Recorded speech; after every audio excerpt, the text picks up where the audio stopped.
Als Zwiefel zieht wieder zum Roland in sein Hirber, aber nun nicht in sein Bett. Der Patrick zeitelt mit der Kathi und da werden's recht gampsig und stopfen miteinander. Und das träumst daheim nachher auch nur ein paar Mal. Und das Bärli, der wischt's dabei und sagt nix weiter.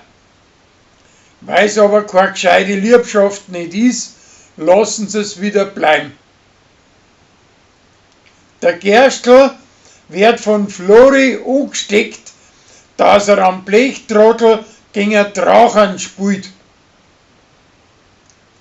Die Annalena macht für den Lorenz und seine Gäste Weißwurstpraliner. Aber den und der Uri gefallen die gar nicht, weil sie er nicht altmodisch gemacht haben. Wie sie es aber nachher versuchen, kommen sie auf den Geschmack.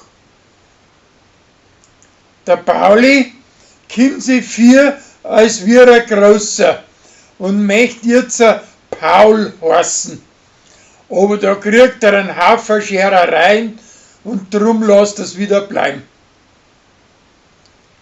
Der Uschi, seine preußische Tochter, malt kindische Beuteln und möchte alle Wände im Haus und in der Schreibstube vollhängen.